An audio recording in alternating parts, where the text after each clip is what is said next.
President John F. Kennedy said the time to repair the roof is when the sun is shining. It's another episode of Leaning Toward Wisdom, the podcast.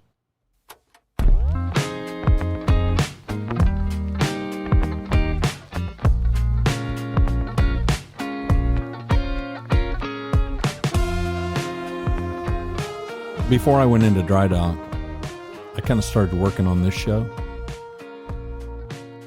And I'm at that age where, Google, Amazon, YouTube, TikTok, Instagram, Facebook, everybody's listening. Everybody knows everything. Everybody knows your browser history.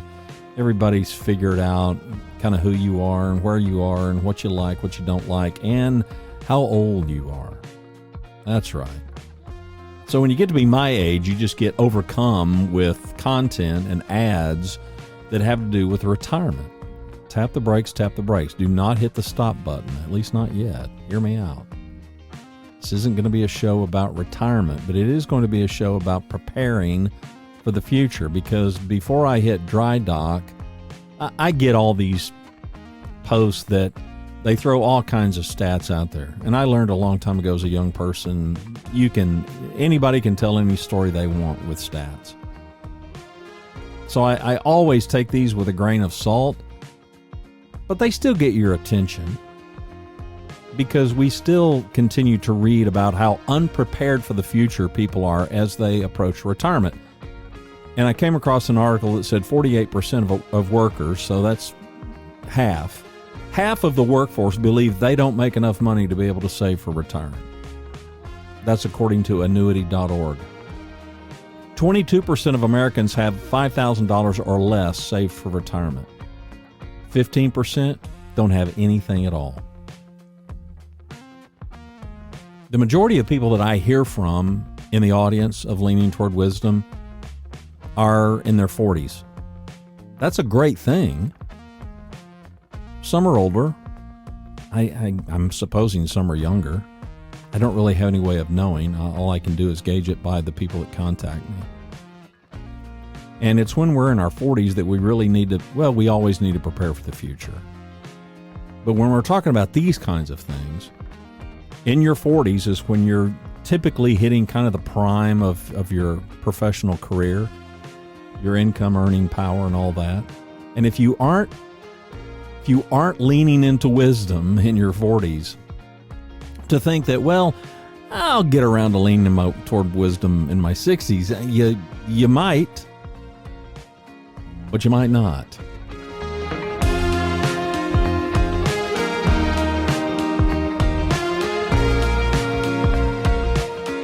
Greetings and welcome inside the Yellow Studio. My name is Randy Cantrell. I'm your host here. The website is leaningtowardwisdom.com. And that is the name of the podcast. It is Modern Tales of an Ancient Pursuit.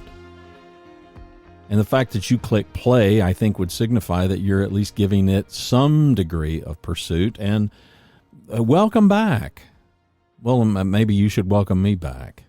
I'm the one that's been in dry dock. But, hey, maybe you've been in dry dock too. I haven't been away that long. And I was working on this, like I said in the intro. I was thinking about this before I hit the pause button. And there was an article that kind of got my attention, and it was, there are 3 crucial things you must say goodbye to in retirement, and most folks can't do it. Can you? Okay, well, that kind of got my attention, and I thought, let's see what these things are. And very quickly, we'll go through this, and the context of all of this is preparing for the future, though. You don't need to be preparing for retirement, but it wouldn't be a bad idea to do that if you're in your 40s, 20s, 30s even. And even if you're in your 50s, or like me, you're well into your 60s. Now, I'm going to qualify all of this and tell you that we need to define some terms, and the biggest term to define here is retirement. What does it mean to be retired? What is retirement? For me, retirement is not going to include not earning income. So typically, I think when people talk about retiring, they think I'm not working again. I'm going to stop working, And whatever income they're going to produce is going to be from investments they have made, from retirement funds that they have contributed to, and so forth. Basically, the income is all going to be passive. Now, that may not be how you view retirement, but for the sake of this conversation, so that we can be on the same page, that's how I'm going to define it. For me, that's not what retirement's going to look like. For me, retirement is going to look like the ability to do what I want, mostly, as much as is practical and as much as is not just colossally selfish. But it's going to include earning income. It's not going to include the pressure that I had when I was in my 20s, 30s, and 40s raising a family. Got to make X number of dollars. It's a very different number now. And that's largely driven, I've talked about this very openly, it's largely driven because of I'm attempting to embrace this practical minimalism, this, it's not an austere way of life, not by a long shot, but I don't know. I just, my eyes roll in the back of my head when I read these things that somebody, I'm 55 and my wife and I, we've got $3.2 million and we're worried that we can't retire. And I'm like, well, you're an idiot. I don't know how you, as an idiot, I don't know how you amassed $3.2 million and you're so colossally idiotic to question whether or not you'll ever be able to retire with that kind of a fund. But there's a big caveat to all this. And the big caveat is, well, I don't know what their lifestyle is. I mean, what if this guy's lifestyle is he wants to drive Lamborghinis and he wants to get a new one every other year? Could be. Okay, well, he may not have enough. But for those of us that are kind of living in this practical real world, I'm sitting here thinking, man, dude, 3.2 million? You kidding me? I haven't sniffed 3.2 million. And I'm going to tell you that, Lord willing, Rhonda and I are going to be just fine. But we're going to be just fine because we don't live some high-flying lifestyle and don't don't want to. Got a brand new house, got a brand new vehicle. That's all, at this age, trust me, that's all good. I mean, the last thing you want is something that falls into disrepair. And didn't break the bank to acquire either one of those assets. And we're going to be fine. We're going to be comfortable. I would tell you, well, she would tell you, and I would concur, we're going to be way better than comfortable. Okay, are we going to are we going to go to Europe 2 or 3 times a year? No. May never go to Europe ever. Don't care. She would kind of like to go to Scotland and might like to go to New Zealand. Might that happen? I don't know. It's not on the plans. We haven't calendared anything yet. So it largely depends on, it's that age-old thing. It's not how much you make, it's how much you keep. And so much of it is based on, okay, what kind of lifestyle here are we trying to prepare for when we're talking about the future? And clearly, yes, we're talking about money, but these things can transcend money because it's a matter of what do we want to save? What do we want to invest? What do we want to spend? And we have to answer all three of those things. 2023 retirable survey showed that respondents who reported interest in having a part-time job during retirement, so that's the pool. The pool is, okay, how many of you want to keep some kind of part-time thing going in retirement?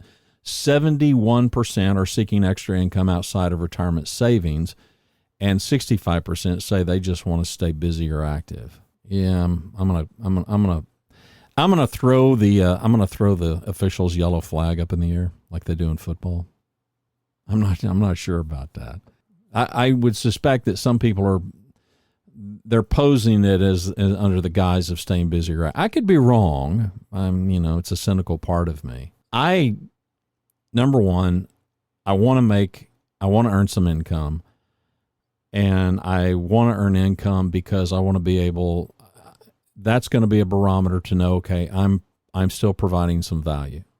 I'm still doing some things that are it's worth people paying for. Yeah, you can argue with that all you want, but that's just the truth of it. Secondarily, yes, I want extra money, because that money that's sitting over here in this pot, however small, my pot is really small. Trust me, my pot is not $3.2 million, but I don't want that pot. I would like that pot to just sit there and not be affected. And it's not because I'm driven to pass this on. I'm not driven for this to be something that we can hand down to kids or grandkids. It's just, one never knows. One never knows. So this article, there were 3 critical things that you have to say goodbye to in retirement, and most folks can't do it. Can you? And so it got me to thinking about all this stuff of preparing for the future. And clearly a lot of this has to do with money as a person gets to retirement age. And there's all kinds of articles that are written, and they apply to us no matter where we are in our adult journey. And they might even translate some to teenagers, college kids. It's a great time. In fact, the article says retirement marks an ideal time to take inventory. I would argue, is there ever a bad time to take inventory? And by taking inventory is not just your stuff, but taking inventory of what you're doing, how you're going about it, the decisions that you're making, the way that you're living your life. 33% of baby boomers are anticipating that their mortgage or their rent will be their largest expense during their retirement years. A third of people in my age bracket, I'm a baby boomer, anticipating that the mortgage or rent is going to be the largest expense during their retirement years. And for us, there really isn't going to be any expense. We're not going to have rent. We're not going to have mortgage. So I'm not in that third. Now, there's going to be expenses related to living in a house, right? I mean, you got to have insurance. You're going to have to pay property taxes and utilities and these kinds of things. You're going to have to do that anyway. I mean, I guess unless you're camping out in the woods and kind of behaving like a free-range chicken or something. Lots of stuff talking about paring things down, downsizing, purging, getting rid of things, and an awful lot of that stuff. And those are worth thinking about no matter our age. I have gone on record, and I will preach it ad nauseum. Yeah, I wish I would have done it sooner. There's no question. There's no question. I wish I would have done some things back in my 40s that I didn't do until I was in my 60s. But that's easy for me to say now, because then I was raising kids, we were raising kids, and it was you're just in a whole different place. And so I'm thinking about these people that are in their 40s and they've got 2, 3, 4 kids, and it's just a circus. Every day is just a circus. I remember trying to be the ringmaster of my own circus, but I'm beyond that now. And so I don't suffer what maybe too many older folks do. I have vivid recall of how life once was.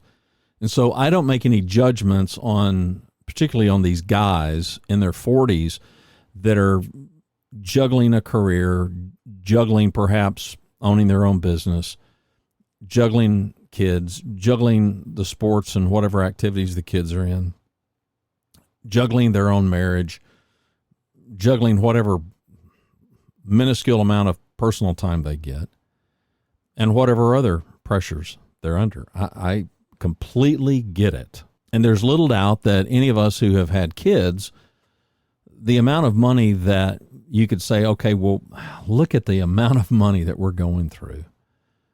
And you do. You just do. Should you? I don't know. I did. I'm not saying that's right. I'm not saying follow my example. But we want to put our kids into the best situations that we can, whether that's education, whether that's the neighborhood, whether that's the activities that they involve themselves in. And we are at a point, you think, okay, you get out of high school And whatever that peer pressure was at high school, okay, once you get out of high school, once you get out of college, well, that's all gone. No, no, no, no, no. When your kids start going to elementary school, there's a whole nother peer thing that kicks in. Because now your little darlings are friends with somebody else's little darlings, and guess who's sitting on the sidelines? Guess who's in the stands? Guess who's in the bleachers? Guess who's coaching on the fields? Yeah, the parents. The parents. And so while we may be worried about whatever peer pressure our little darlings are going through, we've got our own. I still laugh at the episode, Everybody Loves Raymond. If you saw that episode where, I don't know, the kids, maybe the twins, they were twin boys and then they had a daughter. And it seems to me the twin boys might have been playing baseball or t-ball or something. And there was no score being kept. Well, of course, Frank, the grandfather, he was just incensed. And I get it. I can relate. I would be just like Frank, like, okay, well, this is stupid. Why aren't we keeping score? And Raymond was asked to, his wife, Deborah, in the show, she was asked to bring snacks. And, of course, there was this list of approved snacks. Right? So this really buttoned-down dad, he was in charge of it. The kind of guy, that ties a sweater around his neck. He was one of those guys, just a real dipwad, nerdy guy. And, of course, Deborah brought snacks, and she brought the kind of snacks that every parent with a brain in their head would bring, right? The stuff that kids want to eat. She brought nothing that was on the approved snack list, and it just turned into this big hubbub thing. And it's just so true. It is just so true. The peer pressure of parents, even if it comes to the snacks that you bring to an event, yeah, that's real. We can laugh all we want, and it makes for a good sitcom episode, but it's very, very real. And that peer pressure can lead into us throwing money at some things that maybe if that pressure weren't there, maybe we wouldn't. I don't know. I mean, I think of the activities that my kids were involved in and the amount of money and the checks that we wrote, and I don't begrudge it. I don't look back and go, man, I wish we wouldn't have done that. I don't. I just don't feel that way. Did we overspend? Yeah.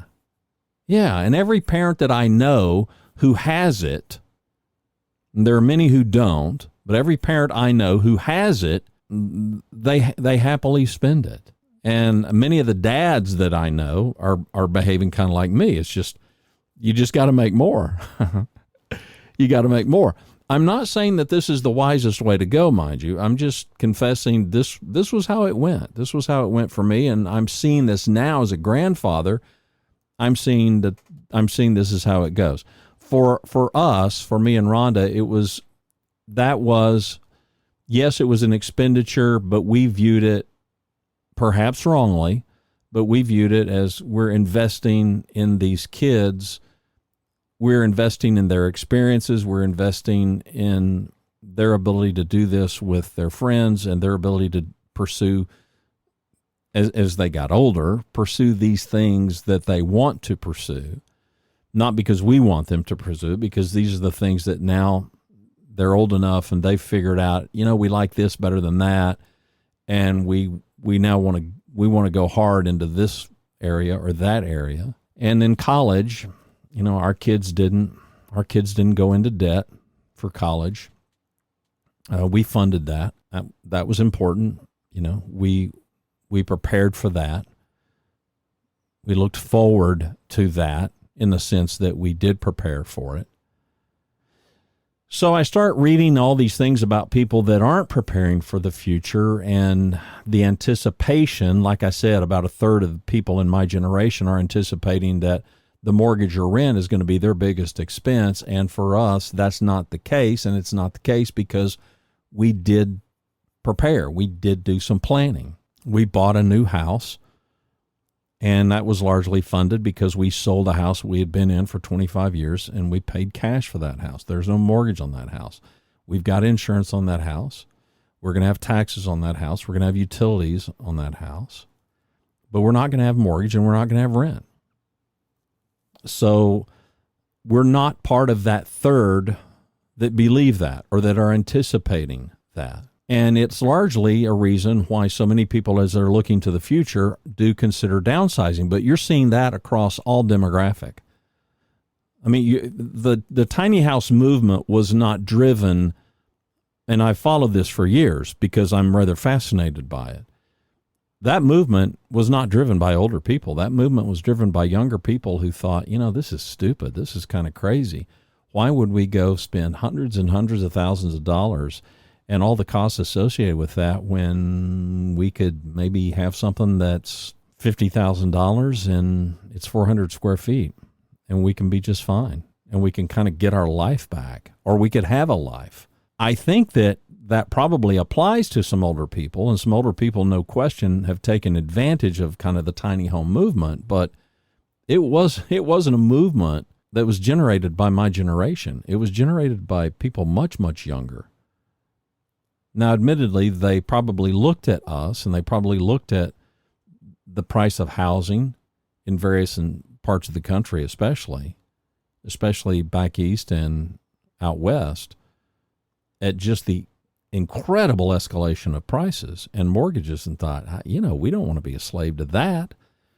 I think the motive is honorable. I'm not saying that that's the right path for anybody. I'm fascinated by these things, but would I opt to live in a 450 square foot home if I had the option? No, I wouldn't. Oh, I think they're cool, don't get me wrong, but I don't really want to live my life that way. The first thing on this list, as we kind of put this in a context of preparing for the future, the three critical things you must say goodbye to in retirement, and most folks can't, and the question is, can you, is saying sayonara to stuff. Can you say goodbye to stuff? And this isn't exclusive to retirees. See, that's why I told you. Don't click that stop button, because this isn't about retirement. It's just, that's kind of the context of it. But if you're in college, if you're in high school, if you're 20s, 30s, 40s, 50s, 60s, 70s, or 80s, or 90s, it doesn't matter. Can you say goodbye to stuff? And this is a kid thing, and this is an old people thing. Excess stuff. Too much stuff. Now, there's no question that there are some things that come into play for perhaps many retirees, especially retirees that really want to travel. I don't. Rhonda would travel a little bit more than me, but neither one of us, I wouldn't describe us as being travel hounds. We are not people that are, man, we just can't wait to not work anymore so we can travel. That has just never been the battle cry. Our battle cry has been really just the opposite, to retire so that we can stay home more. Yeah, we're boring like that. We're really boring like that. But we've got interests. We've got things that we enjoy doing, and many of these things that we enjoy doing, we do at home. I mean, come on, the Yellow Studio. I mean, I'm in 3.1.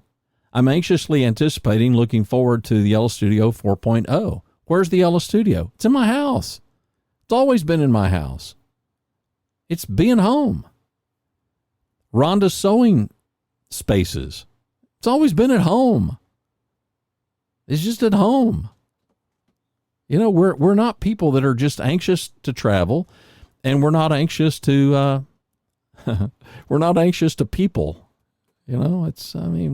We need to people every now and again, but it's a really, really limited kind of a thing. Saying goodbye to stuff, I would qualify for probably all of us, is what's the stuff that we can say goodbye to? What's the stuff that we most want to say goodbye to?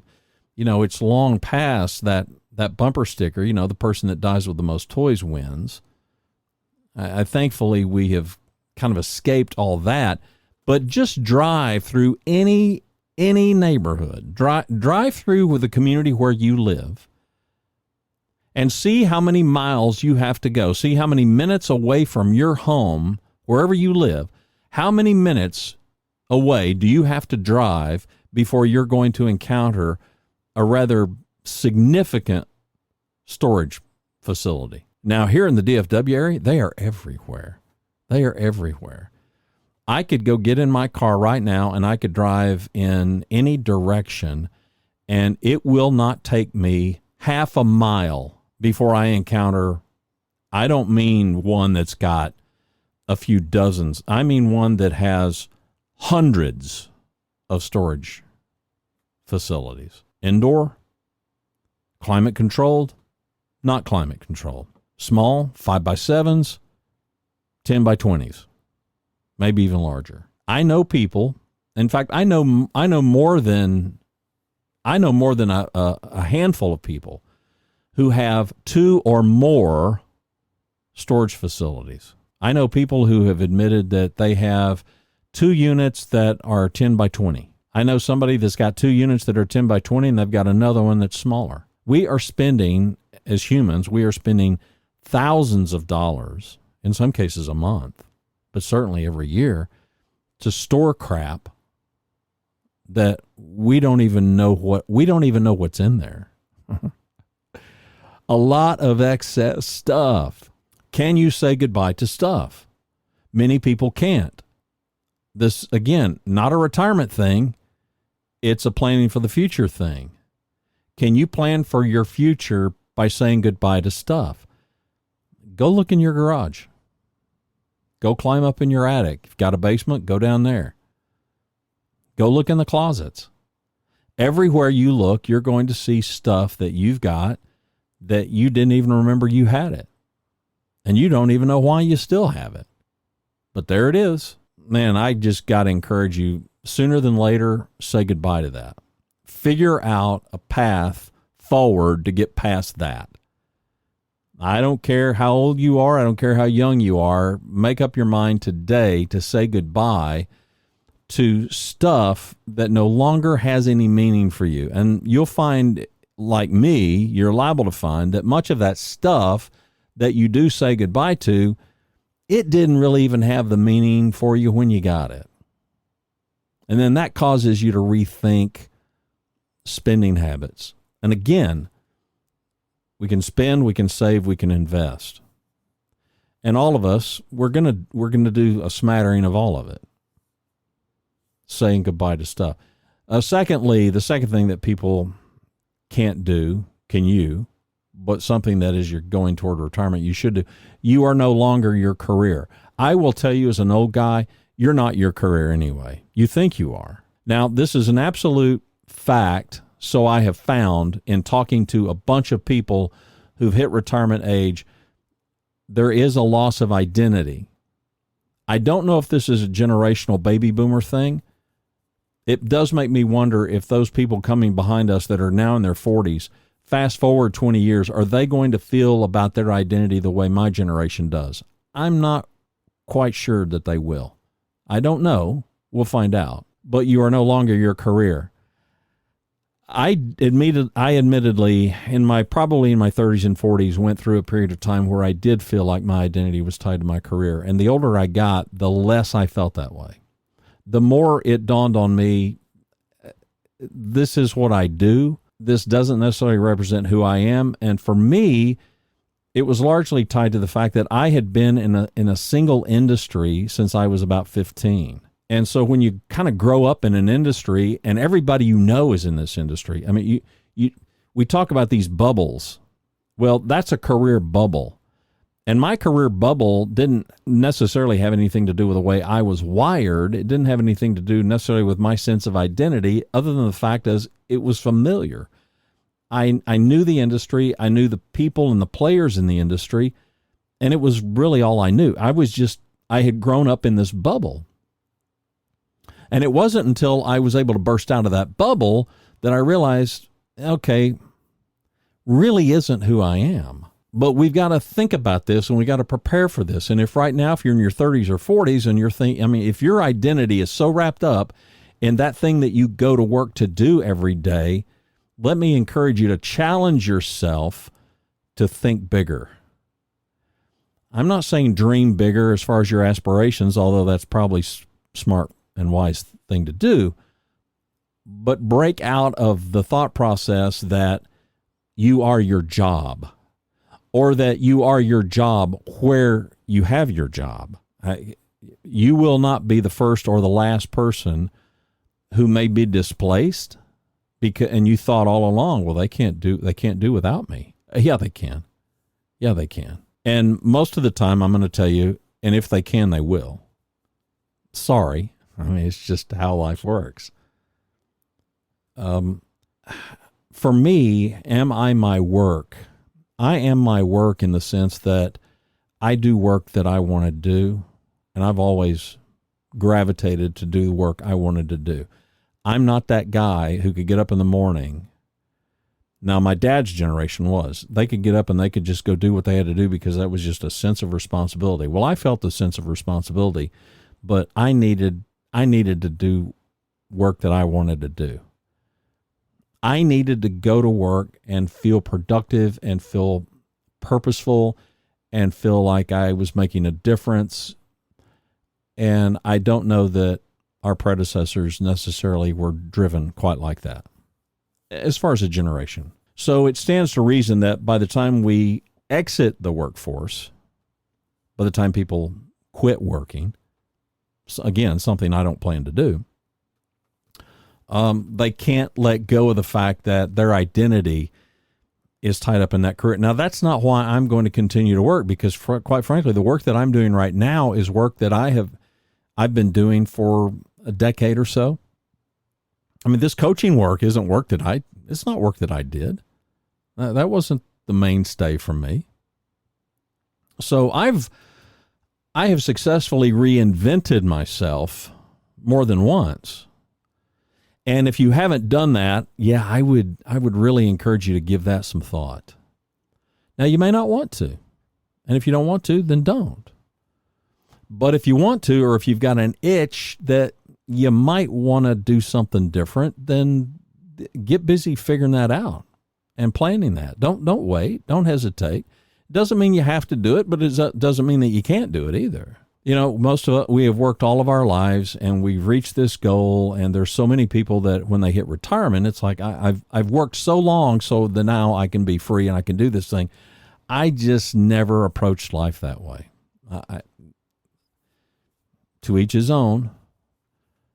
For me, it wasn't, okay, I'm going to pay this price and I'm going to go through this pain and I'm going to suffer this so that I can get to this point in time way out here in the future where that won't be the case. No, I wanted to enjoy the journey while aiming at the destination. USA Today did a survey and discovered that 47% of retirees still work in retirement. 72% of pre-retirees state they want to keep working. Now, again, I think this is largely driven, okay, maybe even not largely, but it's driven to some degree by people who need to keep earning some income. But I also think there is something to this. We can talk all we want and we can throw rocks at, well, people don't work, they don't want to work. I'm not real sure about that. I think people do want to work. I think people want to be productive. I think people want to make a contribution. I think there's an awful lot of people that are they're struggling with how to go about that. They may be stuck in some job and they hate it, but to say, well, they're lazy, they just don't want to work. I'm not real sure about that. Yes, there always are going to be some, but I'm not sure that that's the systemic problem. I think more likely is, there are people that are just stuck. I think there are people that clearly they just don't have the opportunities. They haven't had the opportunities. And so they've got limited choices. No question. No question. We want to stay busy. We want to stay active. But I would add to that, you're no longer your career. And I would encourage you, no matter what your demographic is, to consider the fact that you're not your career now. I don't care who you are. I don't care if you're a physician. I don't care if you're an attorney. I don't care if you're an architect. I don't care if you're selling cars. You're not your career. It's part of you, but it certainly isn't the totality of you. And I know there are people who will make it the totality of who they are because they just devote themselves to it. If that's what you want to do, then do it. I wouldn't advise it, but there are people, that's what they do. They are completely, solely devoted religiously to their career. I wouldn't advise that.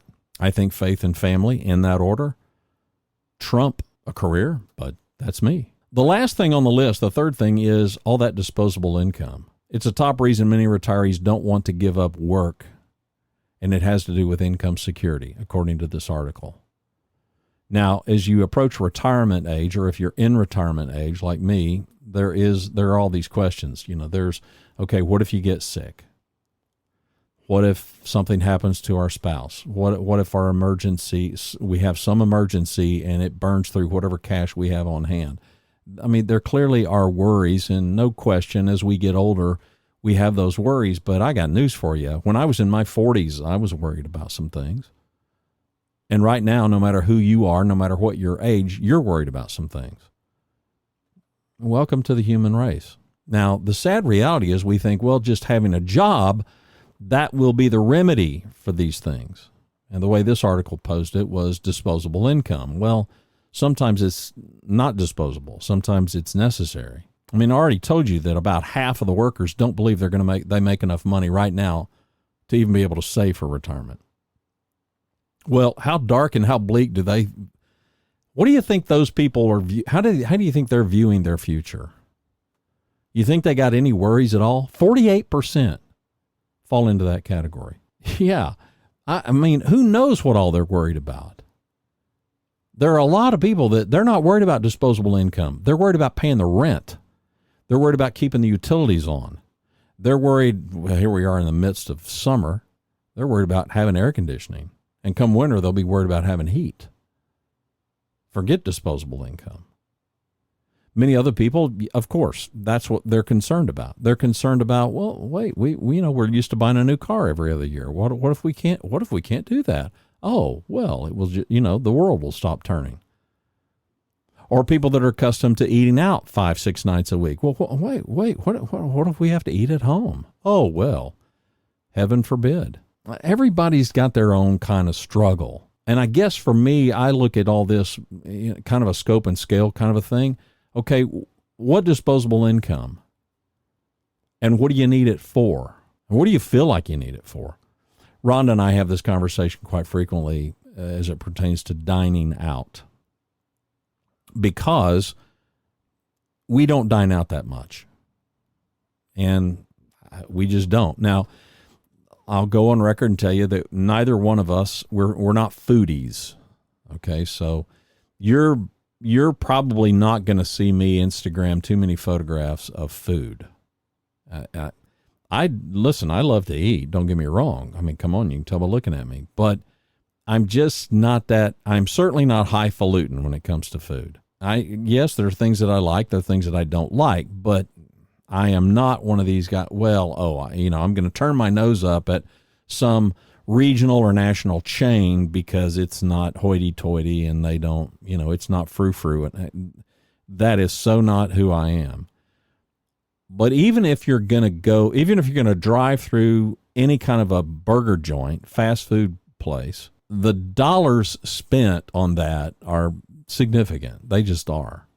Yes, some are higher than others, but I mean, I picked up the two grandsons. My son gave me, I had to pick them up from baseball practice. And of course they wanted to go to Chick-fil-A, and he gave me a 20, and we go in and, we get the kids, whatever they get. Kids, I'm not a Chick-fil-A guy.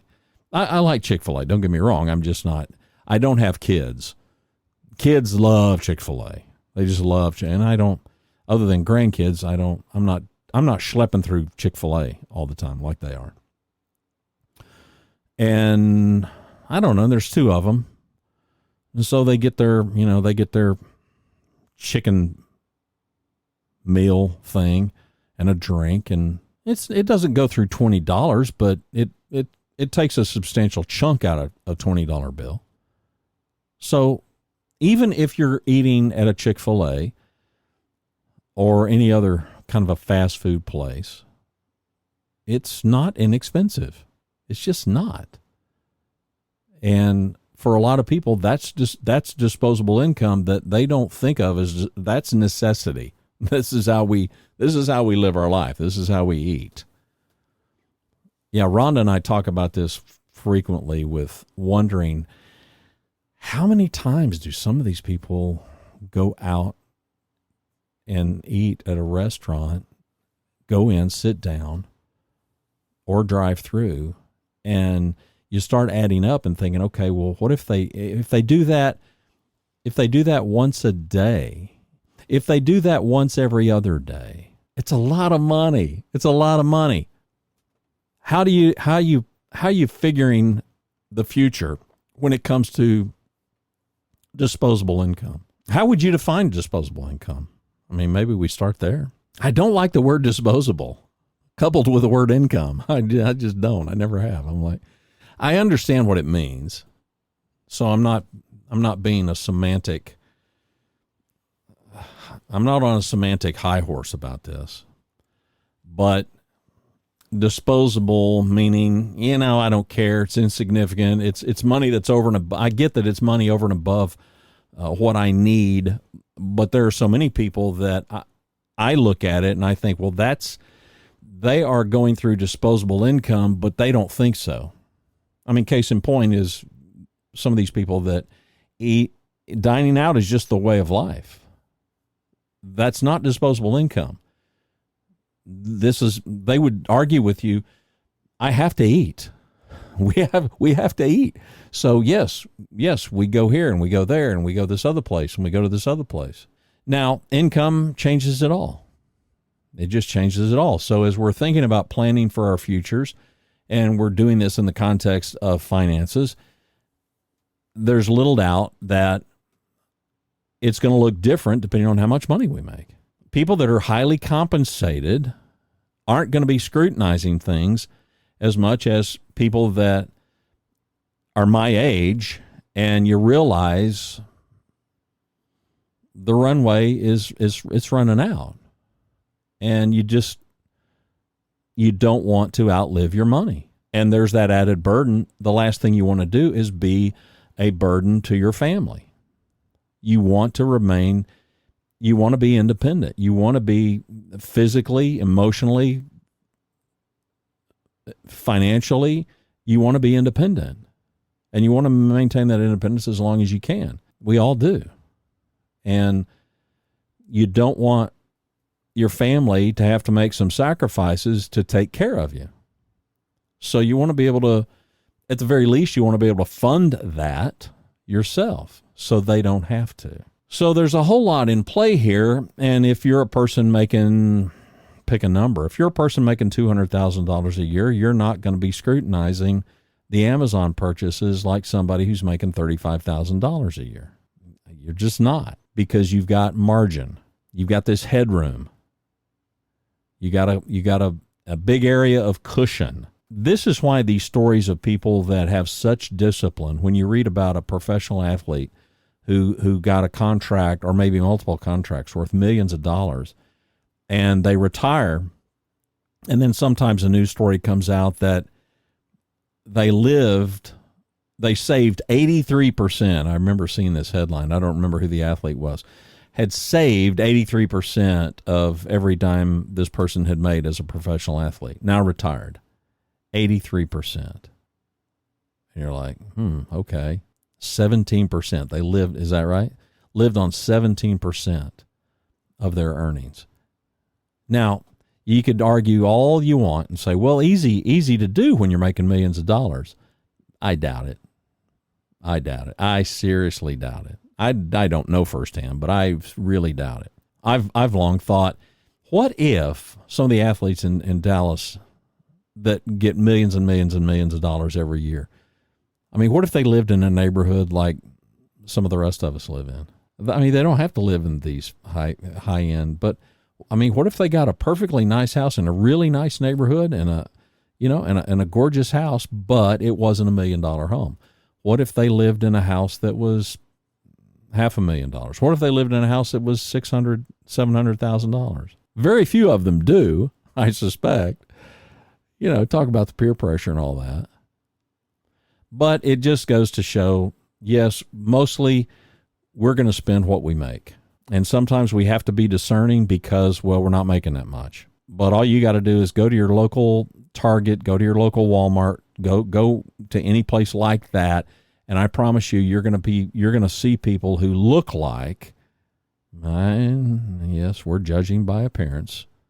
I freely admit it for this conversation. but people who look like they could be on their last leg. And you're going to look in that shopping cart and you're going to see idiotic purchases.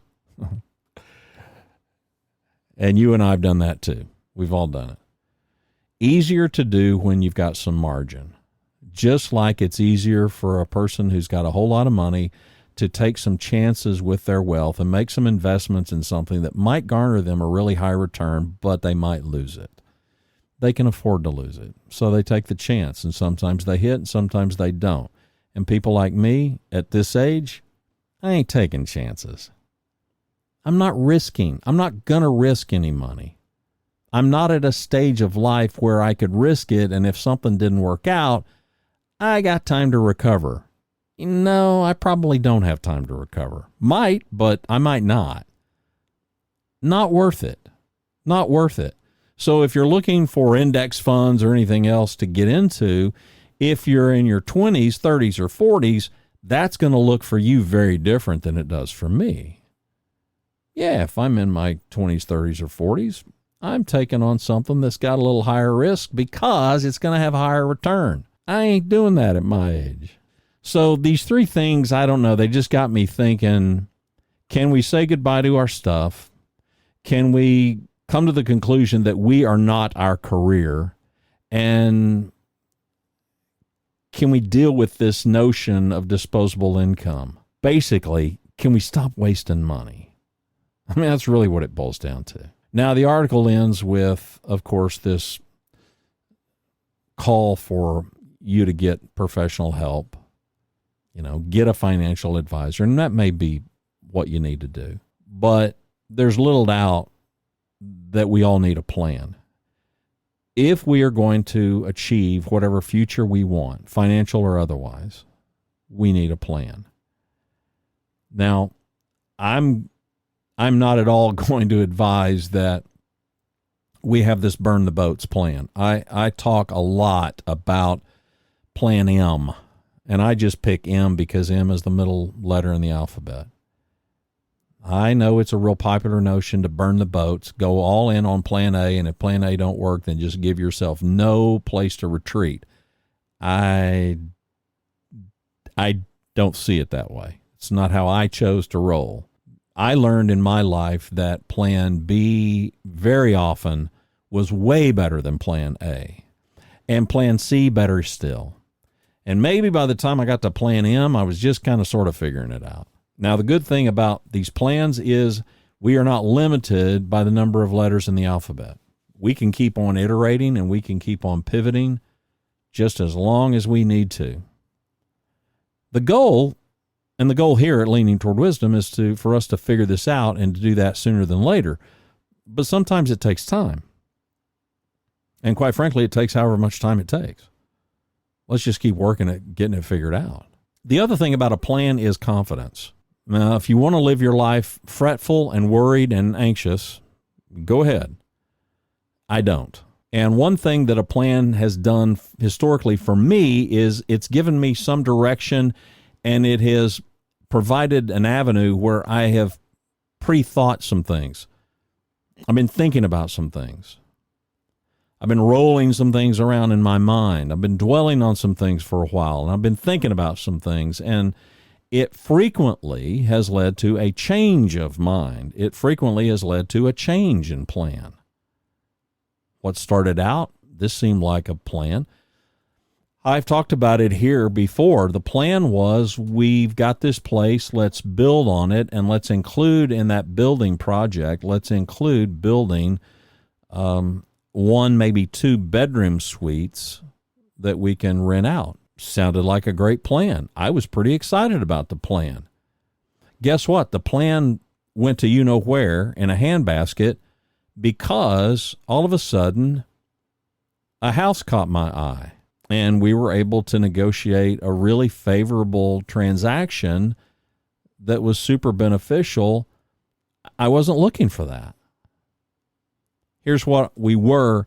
Because we had a plan, we were open to a change of plan. We knew we weren't just going to go shooting willy-nilly and then hoping we hit something, right? I mean, we weren't just throwing stuff up against the wall hoping something would stick.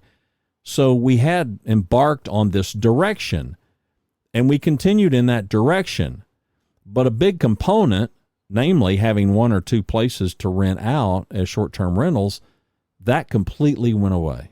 No problem. But I could have easily said, well, that really is important.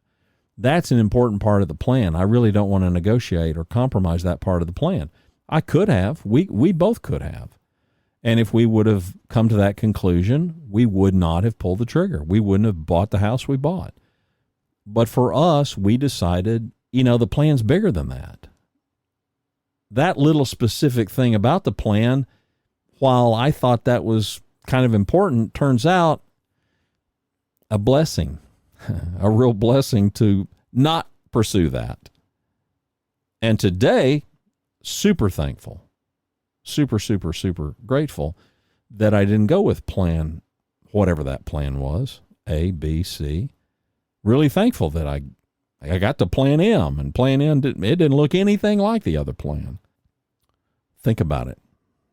We have to pre-think these things. It's up to us to safeguard our own future, because nobody else is going to do this for us. Do not fool yourself into thinking that the universe is going to take care of you. Do not fool yourself into thinking, I'm just going to blindly put one foot in front of the other and hope it'll work out. It could, but it may not. You don't want to be among the people. If right now I'm talking to you and you are in your 40s, you do not want to be among the current 22% of Americans who have $5,000 or less saved. You don't want to be among the 15% who have nothing at all. And the reason these people are in these positions, there's a whole lot of different reasons, but by and large, they're in these positions because they didn't think enough about it. I know it's a harsh generalization, but I'm going to stand by it. I know there are limited opportunities for many people. I get that. I'm completely grateful and blessed. I've had opportunities. I would love to tell you that I was able to leverage every one of them. That's not true. I didn't. I squandered probably most of them. But the few things that I got right, I look back now and I got right. I got right obeying the gospel. Becoming a Christian, I got that right. You want to learn more? Go to inthypaths.com, inthypaths.com. You can also go to letthebiblespeak.tv, letthebiblespeak.tv. I got that right. I married the right person. Lord willing, in January, we'll celebrate 46 years of marriage. And we were together almost 3 years before that. We've been a couple since we were 18. I got that right. Okay, maybe she didn't get that right. I got that right. I got my career right. There were times it didn't feel like it, but by and large, I got my career right. Yes, I worked more than I should have, but it could be argued, what if I wouldn't have? Yeah, I paid a price. There's no question. I paid a price for responsibility and positions of responsibility because I was driven. I'm going to tell you, I got it more right than not. Training our children, teaching our children work ethic, teaching our children faith above all things. Perfect parents, not by a long shot, but we got way more right than we didn't get right. We are not our children, and our children are not us. But yes, we did everything in our power, and we planned, and we prepared, and we put it into activity to give them the very best advantages that we could give them.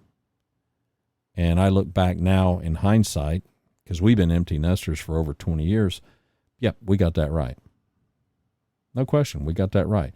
We are now, as grandparents, we're trying to get as much of that right as we can. So we're at this new phase of life. You are too. So if I'm talking to you and you're 20 years old, well, you've been 19, but now you're 20. You've never been 21. You got that to look forward to. But you need to get this right. You need to get being 20 right. If you're 40, you were 39, but you don't know what 41 looks like yet. But you need to get 40 right. Get 40 as right as you can get it. And then plan and prepare for 41. 50, 60, however old you are, doesn't matter. My dad is 99. He hasn't hit 100 yet. Lord willing, in September he will. He doesn't know what 100 is like yet. He's never been there before. But he's planning on it. He's working toward it. However hard one can work toward such things. So this is where we all are. We are all right here where we are. We are all right here in the present. And if we don't manage the present, there's no possible way that we can prepare and plan for the future. We cannot create a better future if we squander the present. It's impossible.